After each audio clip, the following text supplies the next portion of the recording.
자, 이번 시간에는 챕터 20, Safety, 안전관리 부분에 대해서 함께 공부해 보도록 하겠습니다. 이번 학기 준비한 마지막 주제입니다. 안전관리이죠. 자, 미국에서 일어났던 산재에 대한 통계 자료를 우리 교과서에서 좀 보여주고 있는데요. 2015년도에 전체 산재로 인해서 사망됐던 사람들의 숫자를 세어봤더니 1년 동안에 총 4,379명이 사망을 했다라고 합니다.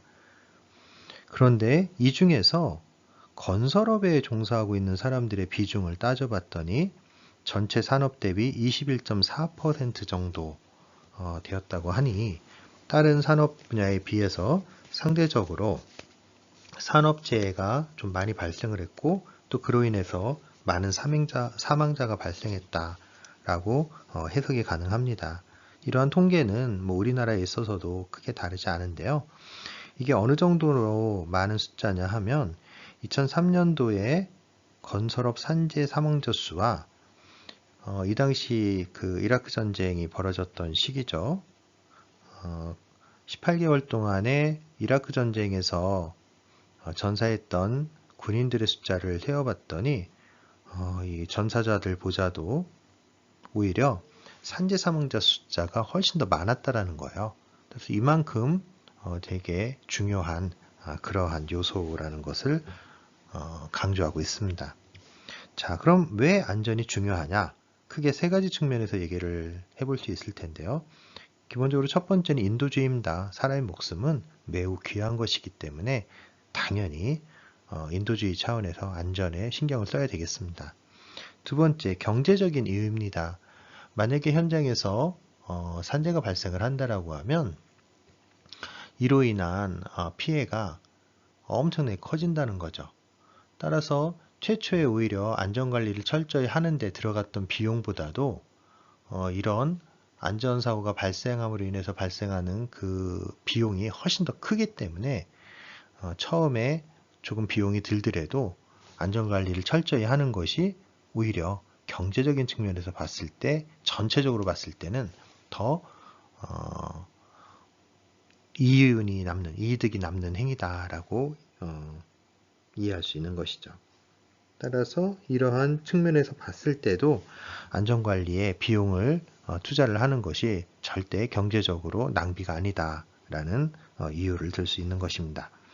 세 번째는 법적인 이유입니다. 법적 의무를 준수해야 되기 때문에 법률에서 규정하고 있는 각종 안전대책, 규제 항목들을 지키면서 수행을 해야 되기 때문에 당연히 안전이 중요하다고 얘기할 수 있는 것이죠. 자, 첫 번째 인도주의 측면에서 따져보면 기본적으로 고용주는 근로자에게 안전한 작업 환경을 제공할 의무를 갖는다라는 것이고요. 이러한 의무는 미국의 경우 OSHA라고 불리는 Occupational Safety and Health Act라고 하는 법령에 의해서 규정이 되어 있습니다. 미국 안전관리 법규죠. OSHA라는 약자로 보통 많이 통용이 됩니다. 이 OSHA라고 하는 법령은 굉장히 역사가 오래된 법령인데요. 1800년대 초반부터 1900년대 초반 사이에 만들어진 법령이고요. 공공복지 측면에서 산업재해에 대한 보상을 규정하고 있는 법령이라고 이해할 수 있겠습니다.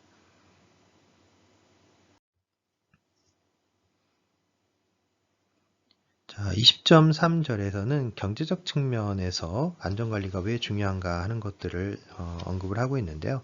일반적으로 안전비용, 세이프티 코스트라고 하는 것은 세 가지 범주에서 관련 비용을 따져볼 수 있다라고 하는 것인데요. 자, 첫 번째 발생하는 비용은 과거 사고로부터의 직접적인 손해입니다. 현재가 아니라 이미 예전에 발생했던 사고로 인해서 보험료가 인상이 되거나 사고 예방 비용이 더 들어가거나 아니면 안전관리 비용이 증가하거나 하는 것들이 있을 수 있다는 거고요. 현재 시점에 발생한 사고로부터 직접적인 손해를 따져보면 공기가 지연됨으로 인해서 발생하는 여러 가지 손실액, 그리고 일부는 보험으로 보상을 받겠지만 보험으로도 보상받지 못하는 여러 가지 나머지 손실들, 이런 것들이 전부 다 해당 사고로부터의 직접적인 손해로 이해가 될 수 있겠습니다. 자, 세 번째 카테고리는 간접적인 손해인데요. 이는 안전점검을 온다든가, 우리 송전공을 잃었다든가, 장비와 작업의 손실이 일어났다든가 하는 거에 의해서 직접적으로 손실이라고 뽑아내기는 좀 어려울 수 있지만, 간접적으로 분명히 우리 공사, 우리 프로젝트, 우리 기업에 미치는 그런 손해라고 볼 수 있는 것이죠. 그래서 크게 세 가지로 나눴습니다. 과거 사고로부터의 손해, 현재 사고로부터는 직접적인 손해와 간접적인 손해, 이 세 가지를 모두 합쳐서 안전 관련된 안전 비용으로 꼽고 있습니다. 이번 슬라이드에서는 산업재해와 관련된 보험료를 결정하는 방법에 대해 설명하고 있는데요. 그 방법은 크게 두 가지 방법이 있습니다. 하나는 매뉴얼 레이팅이라고 불리는 방법이고요. 또 다른 하나는 매트릭 레이팅이라고 하는 방법입니다. 먼저 매뉴얼 레이팅부터 살펴보면, 매뉴얼 레이팅은 산업별로 표준화된 보험 요율을 사용하는 방법입니다. 즉, 기업마다 다 다른 것이 아니라, 또는 프로젝트마다 다 다른 것이 아니라, 모든 기업이 영위하는 산업만 똑같다면, 예를 들어서 건설업을 한다라고 하면 건설업의 평균적인 보험료를 부담하는 방식입니다. 따라서 이 방식에서는 동일 지역, 동일 공종에 대해서는 동일한 보험료율이 항상 적용이 되는 방식이라고 볼 수 있겠죠. 자, 또 다른 방식은 앞서서 모든 기업에 동일한 비율이 적용되는 방식이 있었다면, 이제는 해당 기업마다 또는 해당 현장마다 다른 보험료율이 적용되는 방법을 우리가 생각해 볼 수 있겠죠. 그 방법이 바로 매트릭 레이팅이라고 하는 방법입니다. 이 방법은 개별 기업의 실적에 기반해서 보험료를 결정을 하고요. 안전사고 기록을 결국 보험료 할증 결정에 적용을 하는데, 이 안전사고 기록을 보험료 할증 결정에 적용할 때 두 가지 방식이 있을 수 있다는 거예요. 하나는 과거 실적에 기반해서 할증을 결정하는 것, 또 하나는 미래의 실적에 기반해서 할증 요율을 결정하는 방식. 자, 여기에 보면 Experience Rating Method라고 하는 방법이 있는데요. 자, 여기에서는 바로 전년을 제외한 과거 3년간의 안전사고 실적으로 할증 요율을 결정을 하는데요. 이 할증 요율, 즉 Experience Modification Rate, EMR이라고 하는 값을 구해서 이 값을 표준 보험료율에 곱해가지고 최종적인 보험료율을 산정하게 됩니다. 예를 들어서 공사의 규모가 2.5 밀리언 달러고요. 표준화된, 그러니까 일반적인 기업과 일반적인 현장에 적용되는 보험료율이 8%라고 했을 때, 우리 과거 3년간의 안전사고 실적으로 EMR 값을 뽑았더니 EMR 값이 0.7밖에 안 나온 거예요. 그러면 EMR이 0.7이 되고 보험료는 2.5 밀리언의 8% 보험료율, 즉 표준 보험료율이 곱해지고 거기에 다시 0.7이라는 EMR이 곱해져서 14만 달러. 자, 정상적이라면 조금 더 많았겠죠. 그런데 우리가 상대적으로 사고가 적게 발생해서 EMR 값이 1보다 작은 값이 나왔기 때문에 표준적인 보험료율보다도 더 작은 그런 보험료를 지급하게 우리가 납부하게 됐던 거죠. 자, 또 하나의 방법은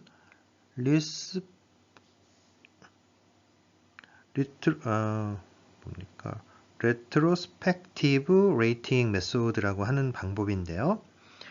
자, 이 방법은 정해진 기간 동안에 발생한 안전사고 실적을 보험료에 소급해서 적용하는 방식입니다. 제가 좀 버벅거린 이 retrospective라고 하는 거는 바로 우리나라 말로 하면 소급이라고 하는 뜻인데요. 미래에 발생한 걸 가지고 과거에 적용을 하는 케이스를 얘기를 하는 거죠.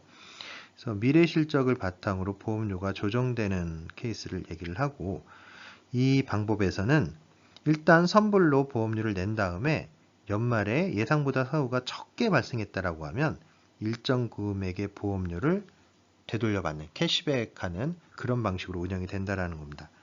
그래서 바로 얘는 동일한 보험료를, 얘는 상이한 보험료를, 근데 할증 기준을 결정하기 위해서 과거 실적을 이용하느냐, 미래 실적을 이용하느냐, 이런 방식으로 산업재해 보험료를 결정하는 방법을 크게 두 가지, 더 넓게는 세 가지로 살펴본 것입니다. 결국 안전을 유지한다라는 것은 보험료를 일하는 것을 유도하게 되고요. 이를 통해서 기업과 프로젝트의 수익성을 높일 수 있게 되겠고, 이는 향후 보다 저가로 입찰에 참가하는 것이 가능해져서 기업이 영속적으로 수익을 내면서 발전할 수 있는 그런 토대를 만들어낼 수가 있는 거죠. 따라서 이러한 경제적 측면에서도 안전관리라고 하는 것은 기업의 영속성을 위해서 매우 중요한 요소다라고 강조하고 있습니다. 자, 여기에서는 Compensation Insurance Base Rate, 그러니까 산재보험료율이 나오는데요. 앞서 모든 기업, 모든 프로젝트에 동일하게 적용하는 표준 보험료율이라는 게 있을 수 있다 그랬죠. 이 표에 보면 공사의 종류에 따라서, 그리고 지역, 미국 같은 경우는 주 단위니까 주 단위에 따라서 보험료에 대한 표준 요율이 이렇게 결정이 되어 있고, 이 표준 요율을 이용해서 동일한 지역에서 수행되고 있는 동일한 공사라면 동일한 보험료를 납부하게 되는, 그럴 때 이용하는 보험료율표라고 볼 수 있겠습니다. 자, 20.4에서는 사고로 인한 간접 손실 비용들에 대해서 언급하고 있는데요. 자, 일반적으로 사고가 발생을 하면 공기지연 때문에 상당히 많은 손실들이 발생을 하게 되는데, 실제 보험이 처리하는 부분은 자재 및 근로자의 인건비 정도만이 처리가 되기 때문에 보험에서 지급받는 금액과 실제 손해를 본 금액 사이에는 굉장히 큰 괴리가 있을 수 있다는 거예요. 눈에 보이지 않는 간접적인 손실은 보험에 의한 보상받는 직접적인 손실보다 9배나 크다라고 알려져 있어요. 즉, 사고가 발생을 해서 이를 통해 가지고 손해를 따져봤더니 한 1억 정도의 손해배상을 받았어요. 자, 그렇다면 실제로 발생한 손해는 이 1억 이외에도 9억만큼의 간접적인 손실들이 있을 수 있다는 거예요. 즉, 한 10억 정도, 이 정도의 비용이 된다는 거죠.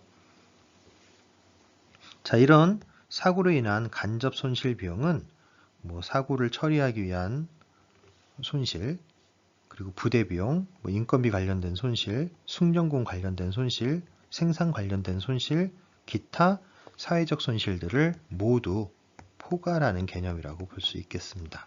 그리고 이것이 바로 한 9배 정도 되는 직접 손실에 비해서 그 정도 규모가 된다라는 것을 언급하고 있습니다. 자, 20.5에서는 안전관리와 관련된 법률과 규칙에 대해서 언급을 하고 있는데요. 가장 대표적인 것이 앞에서도 소개했다시피 Occupational Safety and Health Act라고 해서요. 직업안전위생법이 되겠습니다. 이 법령은 크게 총 6개 장으로 구성이 되어 있고요. 그 중에서 건설 관련된 표준을 언급하고 있는 부분은 볼륨 3 부분입니다. 자, 그리고 이 OSHA를 얘기를 할 때 어떨 때는 직업안전위생관리국이라고 번역이 될 때가 있는데요. 이때는 OSH까지는 동일하지만 맨 마지막 단어가 act가 아니라 기관을 뜻하는 administration으로 바뀌게 됩니다.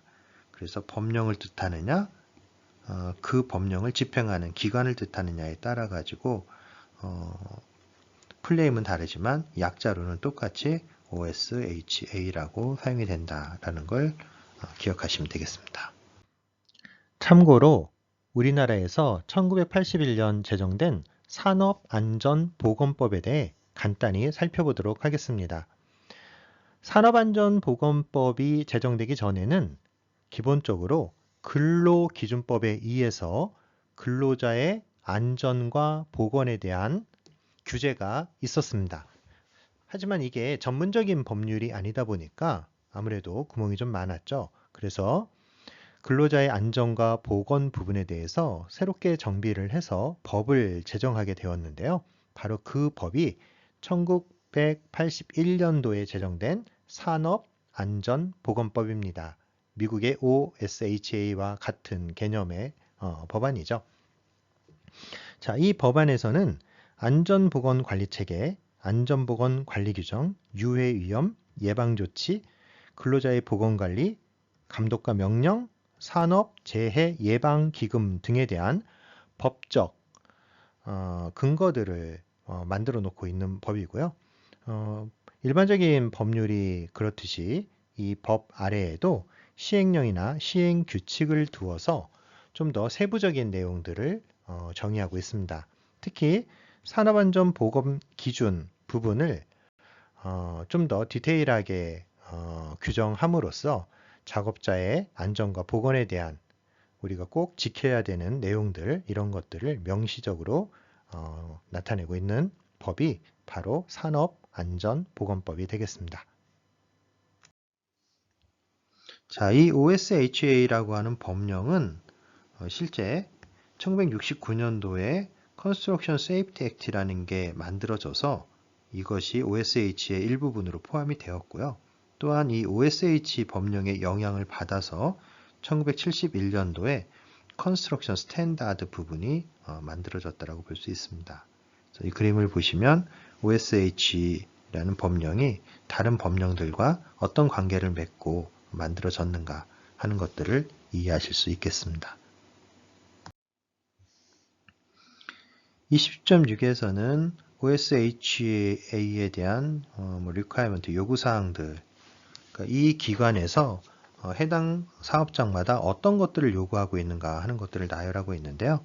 자, 기본적으로 고용주는 사업장에서 발생한 사고와 질병을 반드시 OSH에, 그러니까 어떤 사고가 발생을 하든 어떤 인명사고가 발생을 하든 반드시 OSH에 빠짐없이 보고를 해야 될 의무를 갖습니다. 사고는 발생한 시점으로부터 8시간 이내에 일단 OSH에 보고를 해야 되고요. 사고에 대한 보고서는 그 사건이 발생한 시점으로부터 5일 이내에 작성을 해서 마찬가지로 OSH에 제출을 해야 됩니다. 이때 제출해야 되는 보고서로는 사고 보고서에 해당하는 OSH 300 보고서, 그리고 부상 질병 보고서에 해당하는 First Report of Injury Illness라고 하는 양식의 두 종류의 보고서를 제출을 해야 합니다. 자, 그림 20.3은 바로 이 OSH 폼 300, 즉 사고 보고서의 샘플을 하나 보여주고 있고요.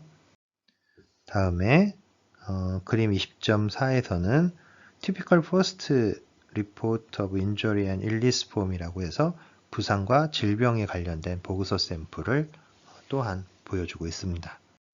20.7에서는 이러한 OSHA 법령이 어떻게 적용되고 있는가 하는 것들을 좀 서술하고 있는데요. 주마다 연방법을 그대로 준용을 할 수도 있고, 아니면 뭐 주의 특성에 따라서 또는 처해진 환경에 따라서 자체적으로 법안을 만들어서 적용을 하는 경우들도 있다라는 겁니다. 작업자나 노조나 안전관리자 등에 의해서 특정 작업 현장에 문제가 있다라고 판단이 되면 불시에 OSHA의 현장 방문 조사가 실시가 된다고 합니다. 이때 방문 조사의 절차는 먼저 조사 회의를 시작을 하고 동행할 고용주와 근로자를 선정을 하겠고요. 현장 조사, 이들과 함께 하는 거겠죠. 그리고 현장 조사 결과를 바탕으로 마무리 회의를 하고 조치사항을 전달하고 만약에 문제가 있다면 벌금 등을 부과하는 행위들이 뒤따르게 됩니다. 표 20.2에서는 가장 빈번한 미국에서의 현장 법규 위반 행위들을 좀 보여주고 있는데요. 최고 1순위에 나와 있는 것이 추락 방지 규정을 지키지 않는 그런 것들이고요. 3번이 비계와 관련된 그래서 주로 우리 현장에서 보면 건설 현장에서는 가시설에 의한 사고들이 많이 발생을 하는데 미국에서도 역시 이 두 개의 항목이 굉장히 빈번한 법규 위반 행위로서 나타나고 있고 결국 이러한 위반 행위는 사고로 연결이 돼서 추락방지나 비계에 관련된 사고의 비중이 높아지게 되는 그런 결과를 보여주게 되는 것이죠. 입시점 8에서는 재해 기록을 어떻게 남겨야 하는가 하는 부분에 대해서 언급을 하고 있는데요. 앞에도 말씀드렸다시피 OSHA에서는 윌리엄스 스타이거 액트에 의해 가지고 과거에 발생했던 사고가 있다라면 또는 현장에서 발생했던 질병이 있다라면 반드시 그 기록을 유지 관리를 해야 된다라고 언급하고 있습니다. 즉 어떤 기업이든 어떤 현장이든 해당 현장에서 발생했던 사고와 질병에 대해서는 기록을 문서화시켜서 반드시 보관하고 관리해야 된다라는 법령이 바로 윌리엄스 스타이거 액트에 규정되어 있는 것이죠. 자, 일반적으로 재해가 발생을 하면 재해 경중에 따라서 한 6단계 정도로 구분을 해가지고 제출하는 형태의 보고서를 좀 달리해서 관리를 합니다. 그래서 결국 재해 경중의 단계별로 다른 유형의 재해 보고서들을 제출하게 되는데요. 가장 가벼운 재해로부터 가장 심한 재해까지 보시면 제출하는 리포트의 이름이 조금씩 다릅니다. 자, 그 중에서 여기 네 번째 프로젝트 액시던트 리포트라는 4단계의 보고서가 있는데요. 뒤에 보면 샘플이 보입니다. 자, 그 4단계의 보고서 샘플이 소개가 되고 있죠. 프로젝트 액시던트 리포트라고 하는 겁니다. 자, 20.9에서는 세이프티 프로그램, 안전관리 프로그램에 대해서 소개를 하고 있는데요. 먼저 이 안전관리 프로그램이 반드시 포함해야 되는 구성 요소들에 대해서 언급을 하고 있습니다. 가장 중요한 거 안전교육 반드시 포함돼야 되고요. 안전점검 그리고 안전의식 제고를 위한 정기적인 브리핑 교육 같은 거라고 볼 수 있겠죠. 모든 안전활동의 문서화 이 네 가지 요소가 안전관리 프로그램의 가장 중요한 구성 요소다라고 소개하고 있습니다. 20.6에서는 잡 브리핑 시트를 보여주고 있는데요. 이 잡 브리핑 시트라는 건 안전관리 프로그램의 하나로서 안전하게 업무를 수행하는 방식을 일종의 매뉴얼화 시켜서 안전하게 작업할 수 있는 매뉴얼을 우리 근로자에게 교육을 하는 이런 행위를 브리핑이라고 표현을 하고 있고요. 그때 사용하는 어떤 매뉴얼 같은 것들이 바로 브리핑 시트가 되겠습니다. 이 브리핑 시트는 여기 언급된 목차와 같은 것들로서 구성이 되어 있고 그 목차별로 세부적인 내용들을 이렇게 현장의 특성에 맞게 서술하게끔 양식이 구성되어 있습니다. 자, 피겨 20.7에서는 안전관리 규정에 대한 샘플을 하나 보여주고 있고요. 자, 20.9에서는 안전관리 관련된 회의를 수행을 하고 그 회의 내용을 기록으로 남기는 안전관리 회의록에 대해서 소개를 해주고 있습니다. 샘플을 보여주고 있는 거죠.